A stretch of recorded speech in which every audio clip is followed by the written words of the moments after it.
মৃত্যুই কি জীবনের শেষ? সনাতন ধর্মগ্রন্থ, বিশেষ করে গরুড় পুরাণ ও বিষ্ণু পুরাণ বলছে, না। মৃত্যুর পর থেকেই শুরু হয় জীবাত্মার এক নতুন এবং অত্যন্ত কঠিন পথ চলা। আর যমলোকের সীমানায় পৌঁছানোর আগে প্রতিটি আত্মাকে পার হতে হয় এক রহস্যময় ও ভয়ঙ্কর নদী, যার নাম বৈতরণী। এটি কোনো সাধারণ নদী নয়, এটি হল আত্মার ইহলোকের কর্মের এক চূড়ান্ত পরীক্ষা। আজ আমরা জানব কেমন এই বৈতরণী নদী, কারা এখানে ভয়ঙ্কর শাস্তি পায়, আর কিভাবে এই নদী পার হওয়া সম্ভব। গরুড় পুরাণের বর্ণনা অনুযায়ী বৈতরণী নদীর রূপ এতটাই ভয়ঙ্কর যে সাধারণ মানুষ তা কল্পনাও করতে পারবে না। ফুটন্ত স্রোত, এই নদীতে কোনো স্বচ্ছ জল নেই। এর বুক চিরে বয়ে চলে ফুটন্ত রক্ত, পুঁজ, চর্বি আর কাদা। এর তাপমাত্রা কোনো ফুটন্ত অম্ল বা অ্যাসিডের চেয়ে কম নয়। ভীতিকর জীব, এই রক্তের নদীতে ভেসে বেড়ায় বিশাল আকৃতির মাংসাশী পাখি, বিষাক্ত কালো সাপ, বিচ্ছু আর হিংস্র কুমির। পাপী আত্মারা যখন এই নদীতে পড়ে, তখন এই জীবগুলো তাদের ঠুকরে ও কামড়ে ক্ষতবিক্ষত করে দেয়। চারদিকে শুধু শোনা যায় পাপী আত্মাদের আর্তনাদ আর হাহাকার।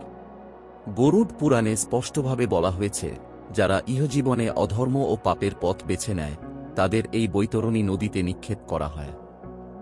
বিশেষ করে যারা নিজেদের জন্মদাতা পিতামাতা, গুরু এবং জ্ঞানী ব্যক্তিদের অসম্মান করে, যারা মিথ্যা, প্রতারণা, জালিয়াতি এবং কারো সাথে বিশ্বাসঘাতকতা করে, যারা গোহত্যা করে কিংবা কোনো অসহায় জীবকে অকারণে কষ্ট দেয়, এবং যারা সারা জীবন লোভের বশে কেবল ধন সম্পদ জমিয়েছে, কিন্তু কখনো কোনো অসহায় মানুষকে দান বা সেবা করেনি। তবে এই ভয়ঙ্কর নদী পার হওয়ার একটি দিব্য উপায়ও শাস্ত্রে বলা হয়েছে, আর তা হল গোদান বা গাভীদান। ধর্মগ্রন্থে বলা হয়েছে, যে ব্যক্তি জীবনোদ্দশায় নিঃস্বার্থভাবে এবং ভক্তিভরে গোদান করেছেন, মৃত্যুর পর বৈতরণী নদীর তীরে সেই দান করা গরুই বৈকুণ্ঠের দূত হয়ে উপস্থিত হয়। সেই পবিত্র গাভীটি তখন তৃষ্ণার্ত ও ভয়ার্ত আত্মাকে নিজের লেজটি ধরতে বলে এবং চোখের পলকে সেই ফুটন্ত রক্তপুঞ্জের বৈতরণী নদী পার করিয়ে যমলোকের নিরাপদ আশ্রয়ে পৌঁছে দেয়। এই কারণেই সনাতন ধর্মে গোদানকে পরম পুণ্যদায়ক ও মুক্তিদায়ক মনে করা হয়। মানুষের মৃত্যুকালীন সময়ে বা মৃত্যুর পর শ্রাদ্ধের সময় বৈতরণী দান করার বিশেষ বিধান রয়েছে। এই প্রথা অনুযায়ী সাধারণত কয়েকটি অত্যন্ত গুরুত্বপূর্ণ বস্তু দান করা হয়, যেমন প্রতীকী, গোদান বা কালো তিল, আর লোহা, কম্বল, জলপাত্র এবং অন্ন।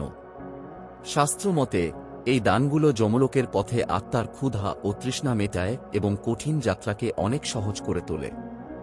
বন্ধুরা, গরুড় পুরাণে বৈতরণী নদীর এই ভয়ঙ্কর বর্ণনা কিন্তু আমাদের ভয় দেখানোর জন্য নয়।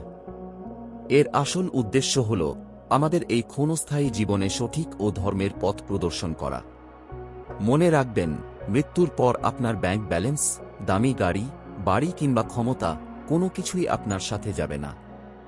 আপনার সাথে যাবে কেবল আপনার অর্জিত পুণ্য আর সৎকর্ম। তাই সবসময় সত্য ও ধর্মের পথে চলুন।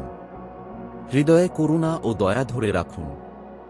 দান, সেবা ও পরোপকারকে জীবনের অংশ বানান। আজকের এই আলোচনা আমাদের শেখায় যে আমরা আজ যা রোপণ করব, মৃত্যুর পর ঠিক তাই কাটব। বৈতরণী নদীর এই পরম সত্য আপনার কেমন লাগল? কমেন্টে অবশ্যই জানান। ভিডিওটি ভালো লাগলে লাইক করুন এবং বন্ধুদের সাথে শেয়ার করে এই শাস্ত্রীয় জ্ঞান ছড়িয়ে দিন।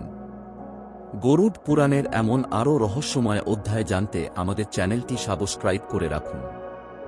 আর মুখে বলুন হরে কৃষ্ণ হরে কৃষ্ণ।